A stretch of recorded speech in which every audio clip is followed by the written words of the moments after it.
Our first presentation of the Lead Marketing Conference from CPG Matters deals with optimizing the report stream. Our presenter is Joel Cartwright, Industry Principal with Vistex.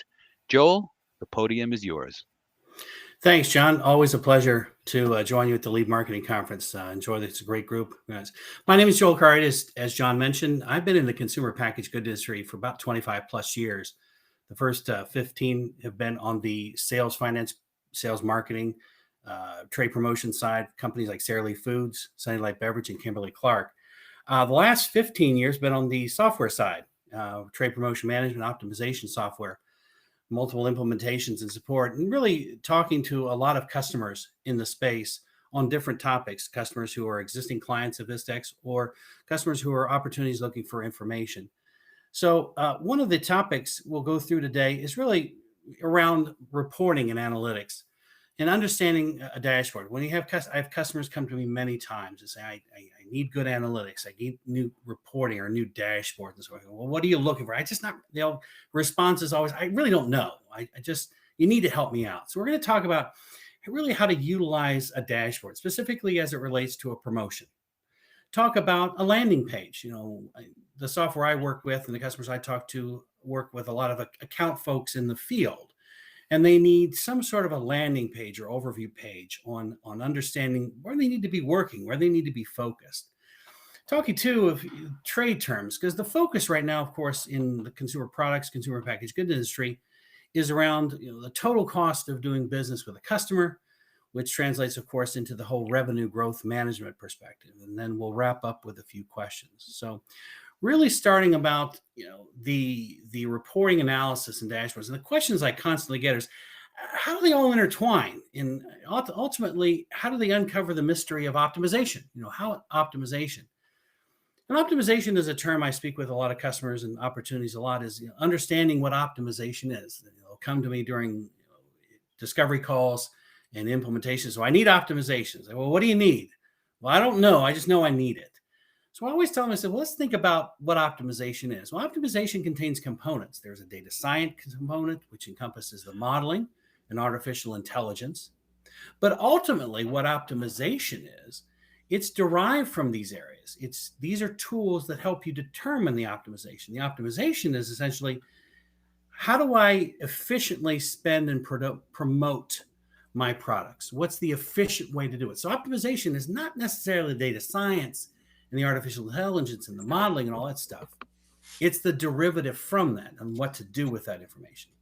But first off, let's get started. Who are the typical folks in the field I work with? And those are the account directors, the account managers. And what they're focused on is KPIs, KPI driven, key performance indicators, P&L statements.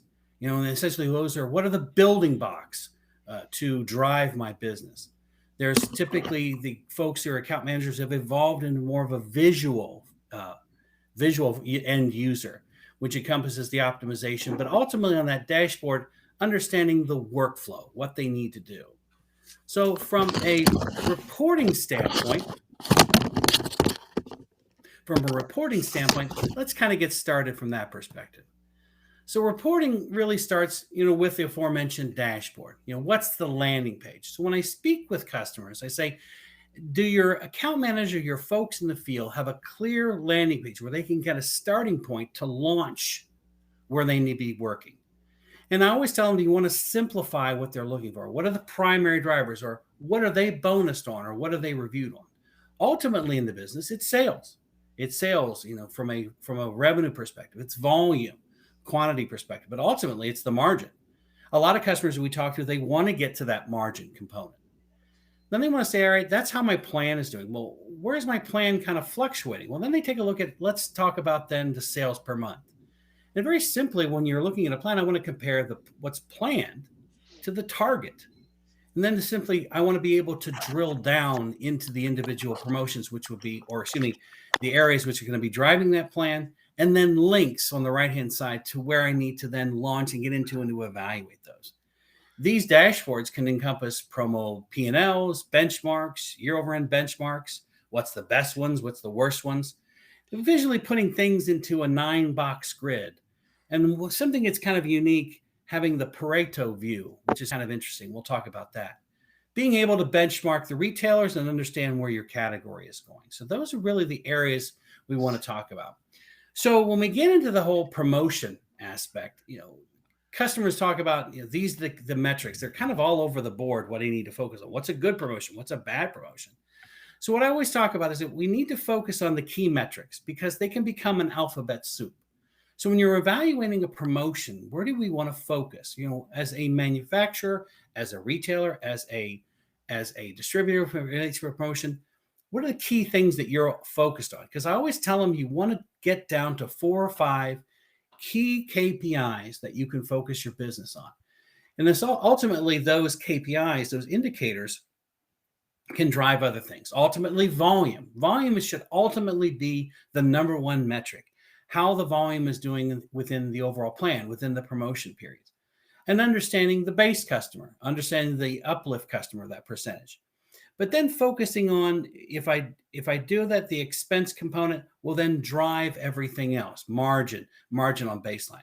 So the goal here is, from a P&L perspective, just identify the key metrics that you're looking at, understanding that those key metrics for promotions and for plans are volume and spending. Those are the key aspects. Now, as I mentioned, you want to get back to basics. So getting back to basics on the promotion layout, very simply, what's the ROI?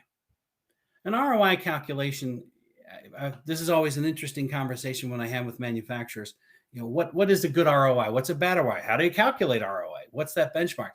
It's very simple. We all understand that ratio between the gross profit and the discounts and the rebates. What's the return on investment? What's a good one? Well, that's up to you as a benchmark setter to understand, is this a good ROI? It may be, if it's not a good ROI, because it didn't drive category share, or if it was unprofitable. So ultimately, going back to your key goals. Then ultimately, they want to understand, well, when I invest this money, what's the incremental? What's the uplift? What am I getting for this? The incremental sales. Is it really true? What's a good uplift? It really depends. Depends on your shopper, depends on your category, depends upon your retailer, depends upon the execution. There's a lot of it depends. So as an analyst or as a driver of these key metrics, getting back to basics, say, all right, let's kind of get a benchmark. Here's a good uplift. Here's a good return on or uplift or increase in incremental volume. Because ultimately, I need to understand what's the sales going within the promotion period. So what I always recommend is a very simple ROI analysis. So once you agree upon the ROI and what that benchmark needs to be, once you agree on what the uplift needs to be, let's start creating an X and Y axis. And the expectation is to, when we begin the initial analysis from a forecasting standpoint, where does that customer or where does that promotion fit in the bubble? And during the analysis or during the execution, at points in time throughout the plan year, evaluate promotions to say, okay, I need to get it to this cube. I need to get it to this quadrant based upon the analysis, the ROI, and based upon that benchmark. So getting a starting point and a benchmark and a visual medium to help move promotional activity or visually demonstrate on how I need to get a promotion to a certain quadrant. And the quadrant derivative is dependent upon what I want to increase. Is it the uplift? Is it the revenue? Is it the ROI? So understanding those key components begins a starting point to start working at promotions. Now, a lot of customers come in, they want to say, the year over year benchmark. Well, that's a tough one because the last few years have been a complete anomaly, a complete mess as far as understanding year over year. So it's really no longer a constant. But I need to start to understand the evolution of my promotional performances. How have they evolved? I always like to use the term the Sally plan. I can't run the same as last year, the Sally plan. So I need to understand what's evolved from the promotional benchmark year over year, from a customer standpoint, product standpoints, the time components, the individual merchandising conditions or the mechanics within that promotion. Has the role or person or user changed from a strategy standpoint? Because typically the manufacturers I work with, the retailers I work with, they may have different folks in those roles who may different aspirations. But then understanding and putting that into that bubble charts gives that visual meaning to understand how my promotional activity is evolving, how it's working, and so forth. Again, utilizing the key KPIs, very simple 3 KPIs to understand how my promotion has evolved and now setting a benchmark against last year.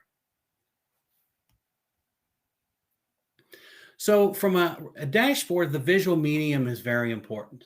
A lot of customers is very important and needs a visual way for I can explain or give a user story or user case on how my promotion needs to evolve or where it needs to go. Now, a lot of folks I work with not work with, excuse me, a lot of manufacturers I work with and retailers, they confuse reporting with analysis. They're really essentially, they are two different things.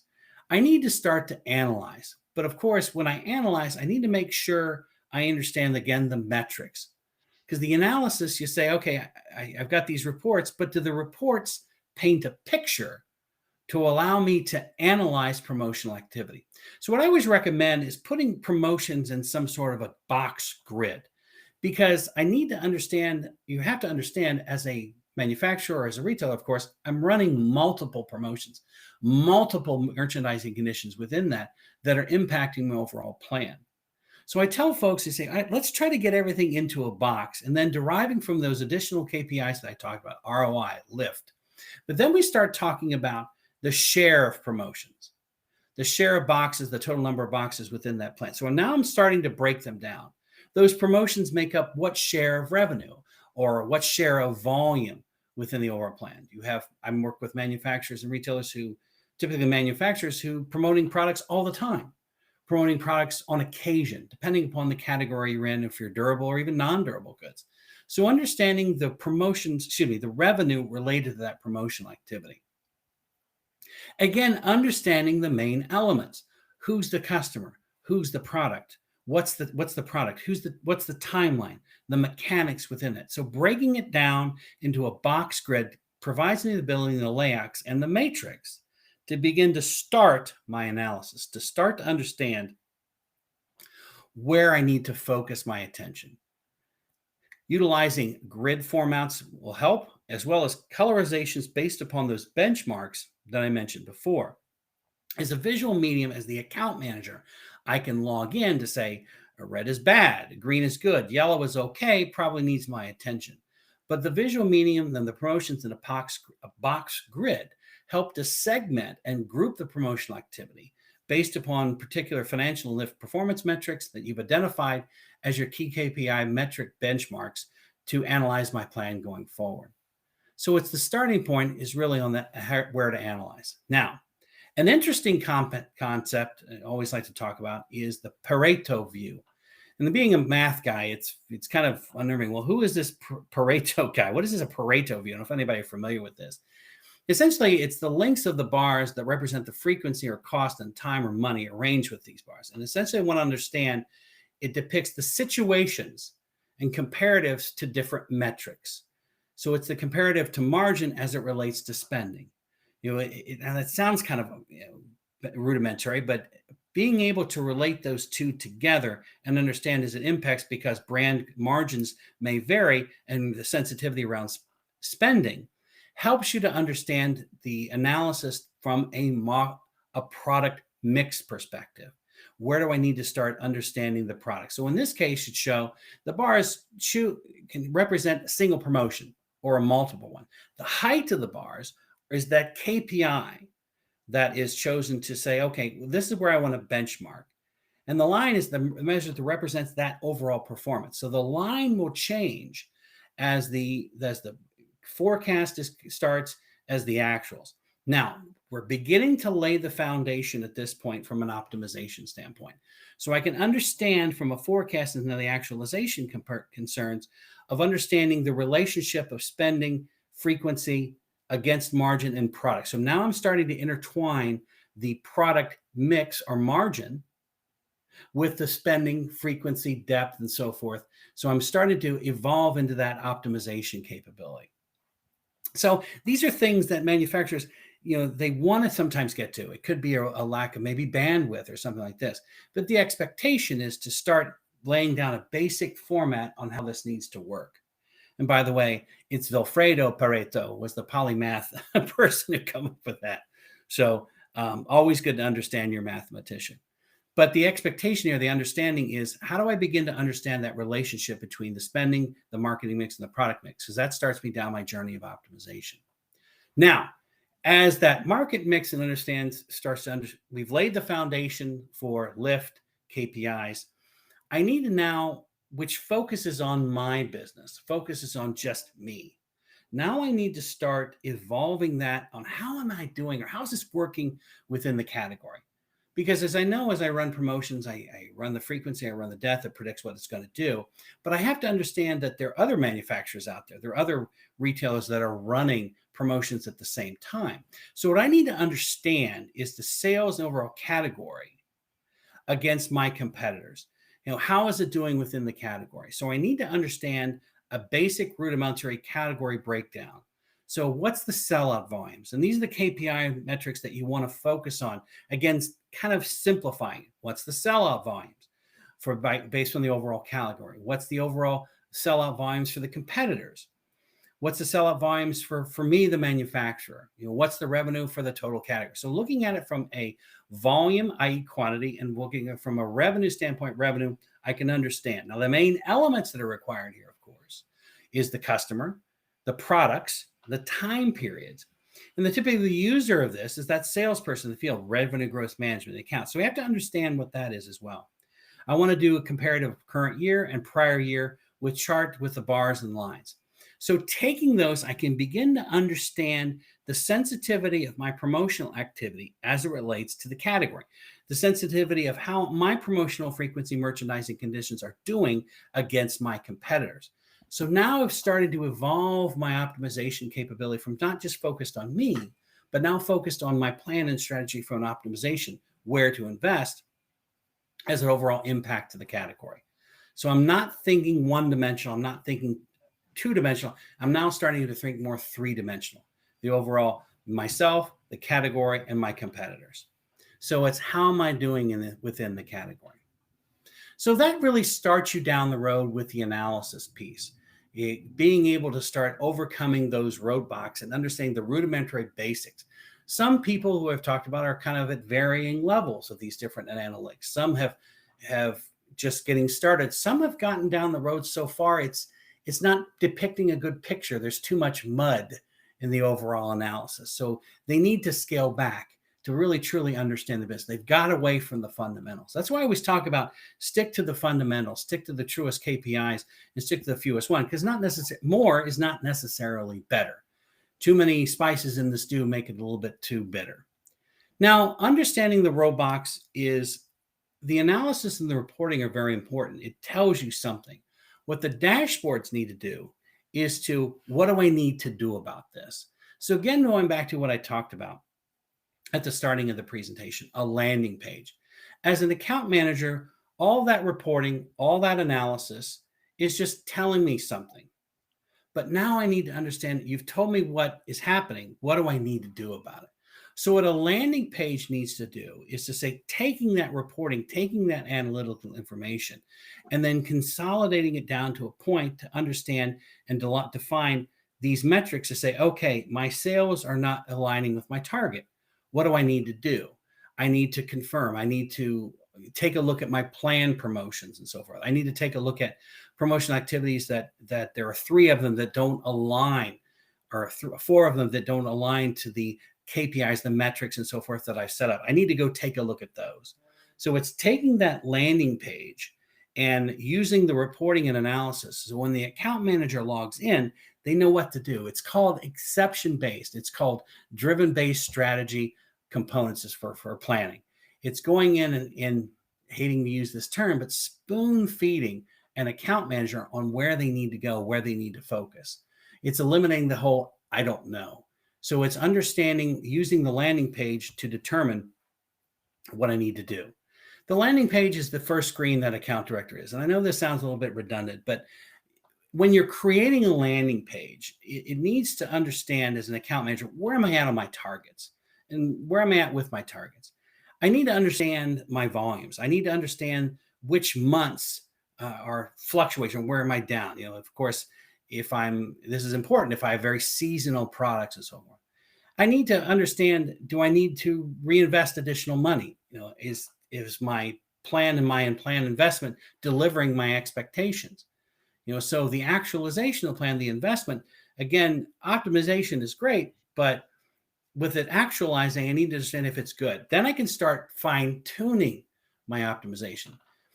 This is always a very much a struggle for a customer who is going into strict optimization planning capability their very first year. It's understanding that I need to continue to refine. I need to continue to evolve my optimization to get better at what I'm doing, better at predicting, better at investing.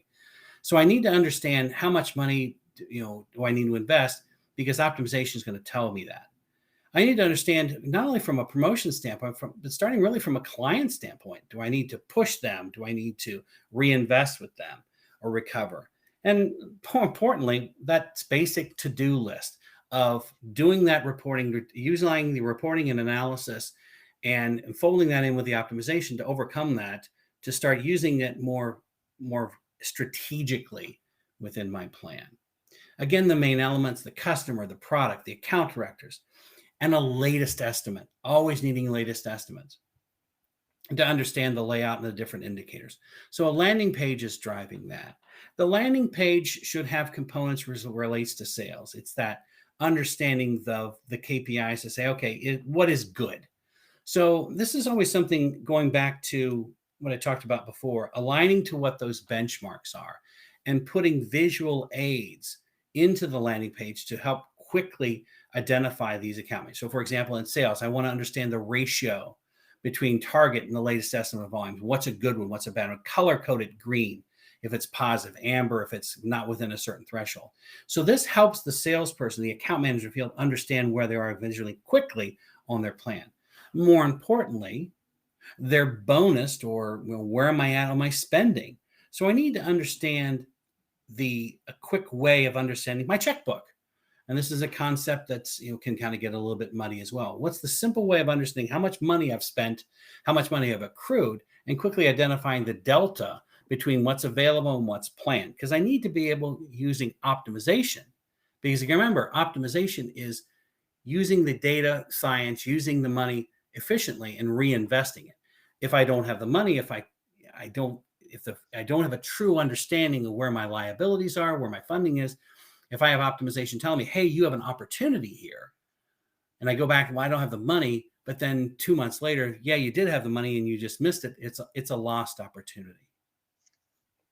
Ultimately, too, one of the most difficult things, and we haven't talked about this terribly much, but is for account managers to change client behavior. Now, believe it or not, when working with manufacturers and retailers, manufacturers seem a little bit nervous, depending upon their position within the category, in talking with retailers. I don't want to get thrown out. I want to have this opportunity. But in speaking with the retailer side, they're looking for this information. They want the manufacturer, the folks who they're working with, to come with them to say, hey, this isn't working. If we do this, we can do this. Or, hey, Mr. Retailer, this is not working. You're doing this poorly. And the buyer may not be aware of that. They need that information to them to help them bring it. So what you're trying to do here is detect who are my best clients, who are my worst clients. I need to understand that through my dashboard. Ultimately, too, for this information, again, back to the optimization case and overcoming a roadblock, I need to, when I have the opportunity to invest incremental dollars, who's my best customer to invest that in, to drive revenue for my plan and for my company. So it's important to understand who are the best clients, who are the worst. If they're the worst clients, why are they the worst? So I can begin changing the behavior. Again, overcoming roadblocks in relates to optimization. Talked about before, this is that total cost of ownership. So far we've talked about the reporting, we've talked about the analysis, consolidating that into dashboards that can be utilized by account management field, that can be directive, strategic, and descriptive to help them move along. But now it's truly understanding what's the total cost of doing business with a customer. Now, as they evolve and start to overcome these initial roadblocks from an optimization revenue growth management standpoint, you need to understand, going back to who's the best customer, kind of evolving that even more, and then sprinkling in additional information into that to understand what's the total cost of doing business and really to drive revenue growth. So understanding the trade terms. It's essentially trade terms, a very fancy topic for I need to have a profit and loss view related to overall performance by a customer. We talked about the best customer. We talked about the worst customer. So I need to take that information and then break it down and putting it in a digestible format so I can compare customer one, customer two against the overall channel. So staking of the overall channel, comparative customer one against the overall channel, customer two, so I can begin to understand who my best customers within the channel, who are my worst customers. And again, understanding what are the KPIs, what are the key components they want to understand. Again, I'm back to volume. I'm back to trade investment. I'm back to understanding that margin net of trade, net margin. If I begin to start evolving this even for the logistical costs, which is we're doing business with the customer, COGS may be a little bit difficult because I may not have control over that, but it's certainly putting that into when I start looking at product mix, I can certainly understand that reactionary, this customer does better with a product with a higher margin, which in turn goes back to the customer base. So it can start deriving a lot of information from this detailed P&L. But starting with a detailed P&L, looking at it from a channel perspective, and then start comparing it customer one, customer two, and how they're doing in the channel, I can start identifying who those best and worst customers are. The trade terms too, as I start to compare those, I want to involve it more than just a P&L. P&L is a very one-dimensional thing, of course. It's important. It's very one-dimensional, but I need to understand how I can begin to move those on the customer comparison, and then understand, did something change from prior year, current year, something like that. But I need to understand the evolution on how the customers, how my clients have done from year over year. So starting at that, looking at the basic P&L that we started about before, now you start applying the application of how has my customer evolved and what's changed. So I need to start doing very similar to other trade terms and understanding where the customer was the prior year, where they've moved to, or where they are currently and where I want to move them to. And the best representation of that is in a bubble chart, defining the X and Y axis, dimensions around margin, gross margin, contribution, net margin, derived from, again, the P&L axis, the direct ship margin, and of course, sales. And this is important, sales year over year. And a lot of customers, this is something they look at, but they don't really pay too terribly much attention to it. They just assume the organic growth year over year. But what the bubble chart represents on the trade term, it represents how I can move customers. Same goes on the customer line. I need to compare sales to customers and verify if the sales and the trade spending are homogeneous. They're aligned with their relevance. If I'm spending the right amount of money of particular customers. Again, several margins. If I want to look at a customer who I want to grow compared to a current customer, so who's kind of shrinking or who's kind of stagnant from where do I need to invest? So understanding the risk to ask for potentially more money to invest in a customer who you may be losing share, you have base volume eroding, to start doing and aligning customers where you want to be from a growth standpoint. The trade term too is a very good representative is a customer heat map. A customer heat map is really, I need to understand their destination, which is the reason why, when I start wanting to understand where I need to invest, I need to start to say, okay, this is why. I need what's going to be the coinciding cost, what's the actual spending compared to the targets, and this typically occurs in the annual planning process, but it could be part of course corrections that are throughout the quarter and throughout the year. But what it's doing, it's comparing the retailers side by side across performance and across their targets, and really looking at it from a financial, from an assortment standpoint, from a display, from a merchandising conditions to understand where is the key components that are going to help me identify where should I invest, where should I essentially invest to get this customer back on track. Trade terms eventually too is, again, the customer alignment, maybe looking at it from a perspective of where I need to get the customer to. So the bubble chart, the quadrants, and moving customers from their conditional spending to unconditional spending, reinvestments, and so forth, current year versus plan year. Very simple KPI metrics in order to do so. Trade terms again from a market share standpoint. So we've looked at it from a one-to-one perspective, channel versus customer. Now we looked at an overall channel, customer comparatives, where a customer starts, from how do I want to grow that business and invest in what particular merchandising conditions. And then I want to make sure that if I'm investing one customer, I don't lose market share on another. So I need to understand the market share alignment. Are we selling to the right relevant retailers? So are we investing to the right relevant? Who are the winners? Who are just the followers and so forth? So when I'm doing this using the heat map, using the information on where I want to invest to make sure I overlay the third dimensional component of market share. I don't want to invest in one customer and then sacrifice another one from a volume standpoint. So it's important to understand the comparison. And then finally, looking at it from a year over year growth to say, okay, here is where I want to get a customer to. And this becomes the benchmark analysis as far as which customers I want to move from a market share and from an evolution standpoint. So it's very important to overcome this. So these are the main components or big components of the optimization roadblocks. And typically what roadblocks you currently need, I always ask the question to you, is it if you've seen these roadblocks, what's preventing you? Is it data? Is it digitalization? Is it centralizing all the data? Where am I good from that perspective? So it's really understanding the initial components of what I need. Then you can start defining your reporting strategies, around trade marketing, merchandising, processing. We talked about from a merchandising standpoint, where I want to invest to move customers and so forth, what the heat map, what's the important metrics I want to invest in. May want to start putting together particular strategies on how to do that. What's the most important? When you start to think about strategies, there are the price point component strategies. What are the pricing thresholds? What are the particular merchandising conditions? If I do this, am I doing the promotional discounts and every day? Am I impacting my high shallow? Am I going to do some sort of a high low promotional pricing strategy? How do I want to go in to move this customer from one bubble to the next? Encompassing too, a very basic understanding of what's that elasticity, or if I increase the price or if I lower price, what are the pricing changes?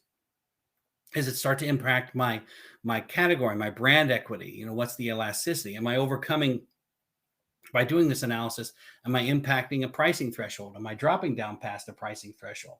So truly understanding when I'm starting to do these strategies analysis as it relates to pricing, I need to do that. And then understanding those tactics in the expectation from an optimization standpoint, what are they going to drive? Are they which of these tactics are going to drive the most volume?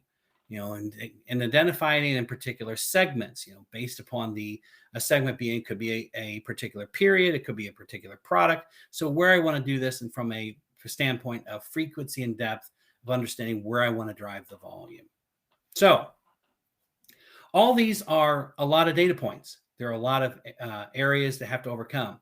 The main component is to get the customer or get clients that when I speak with clients, is to get them back to a more of a basic understanding or getting to a point where there's consistency. And when they talk to us about optimization or getting to a revenue growth management, kind of project or thought process, overcoming these roadblocks, but ultimately it's getting everyone on the same page. When you're putting together all this reporting, putting together these dashboards, I'm now looking at the plan and as the company as a whole. Everybody's on the same page. Everybody's looking at the same thing. That way will help me drive revenue growth management. Now, when we talk about these growth components, there's a lot of data interpretation. So when you're thinking about defining your growth or overcoming to get the optimization, overcoming these roadblocks, you need to define what's the growth look like? As I mentioned, we wanted to move this customer to the next quadrant. What does that growth look like? When I'm doing these tactics, is it the shopping cart? Is it the customer? Is it the price? So I need to understand when I start thinking about these KPIs and metrics and defining around growth, make sure everybody understands what they be. And then again, back to what we talked about before, what accounts are the most responsive to this? Now, understanding who's the best client, who's the worst, not only from a P&L standpoint, but understanding when you start to shift these promotional funds, where do I need to go? Who do I need to focus on? Who drives the promotion response? Because it can vary dramatically by retailer. If I go to a certain area, a certain drift, I need to make sure I take that into consideration when I'm starting to do this investment in this strategy change.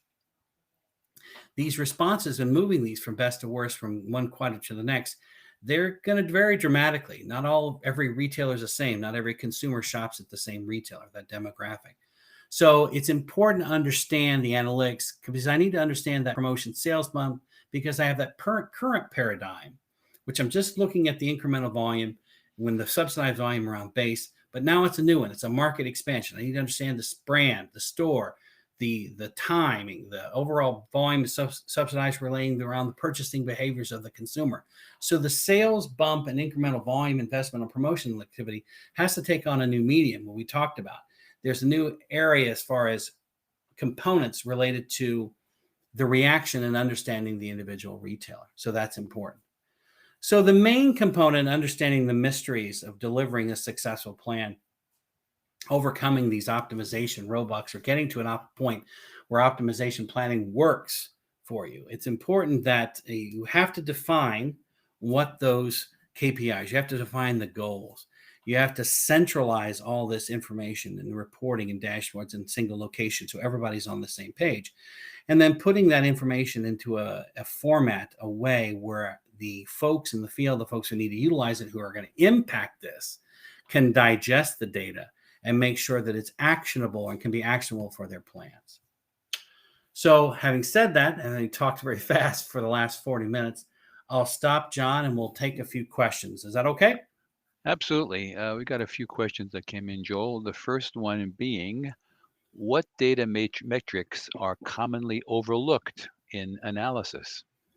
I think the biggest data metrics that are overlooked in analysis are really the category metrics and the impacts to the category. A lot of customers still focus on what I mentioned before, kind of the one-dimensional. Here's what this promotion will do, and here's what you may be related to this particular product. They don't really look and encompass the overall big picture, product mix, customer, evaluating the category impact, how the retailer has evolved year over year. So it's getting away, or what's overlooked are those components, getting away from that one-dimensional analysis from reporting. Good question. Okay, next one. How can CPG manufacturers expand analysis across an organization? Oh, that's another good question. That falls in line with, I talk to manufacturers every day, and again, the topic is revenue growth management. So how they can expand it is this kind of sounds silly, is internally across their organization as a whole, understanding that the planning process is just not sales, but how they can expand this is across the organization, supply chain, finance, working on as an entire group, because that optimization forecast and optimization information, that strategic information that can be encompassed and derived from all this data, passed downstream to the supply chain to other areas, is important, because that will ultimately drive revenue, drive profit within the organization. So to answer the question in short, expand it internally and look at it as a company as a whole, not just sales. Okay, next one. How difficult is it to create a business case to transition to optimization planning? Oh, that's a good question too. It is tough. It is tough. Um, it used to be really, really tough, because manufacturers were put in a position where, I already make high margin, I have a lot of good brand equity and so forth, so it's not difficult to me. But now it's become, there's tremendous amount of pressure. So that how hard is it to create a business case? Typically what's happening, instead of the folks who want to move to this type of optimization, they're being pressured from the top to say, we have to evolve. There's too much economic pressure. There's too much pressure for us. So we need to invest here. So to build a business case, it's identifying the areas where the opportunities, from looking at it from a one-dimensional to a two-dimensional to a three-dimensional overall, because the growth potential there from a profit standpoint can be 3 to 5%. So to summarize, essentially, historically, it was tough to build a business case. I didn't need to invest. But now with the economic pressures over the last 2 or 3 years, manufacturers, at least what I've seen with the customers I speak to all the time, and the opportunities that come to us, is just the pressure's coming from above. They have to evolve. Okay, one more that just came in. Is this strictly a reporting and analysis change, or is there a need for resources? It's typically a reporting and analysis change, and I'm not necessarily adding resources, but are the resources doing the analysis, um, the type of resources that are required to do this type of work. So you have to understand who's doing the analysis. Do I need to add resources? Probably not. I found that we don't have to. You typically manufacturers don't have the resources, but do they have the right folks? Do they have the right mindset? Do they have the right background and experience of the folks actually doing the analysis to cross-section, to report it out, to tell the user story? So I've found that I haven't had to add resources. Manufacturers haven't had to add resources, but they've had to evaluate the folks who are doing the analysis. Do they have the right people? Do they have the right experience? Do they have the right knowledge to be doing this type of work? Okay, well, that's it for questions that have come in, Joel. Thank you very much. That was excellent. And thank you, John, very much. Appreciate the time. Okay, our pleasure. And for more information about this topic or to continue the conversation with Joel, you can contact him at joel.cartwright@vistex.com. Thank you.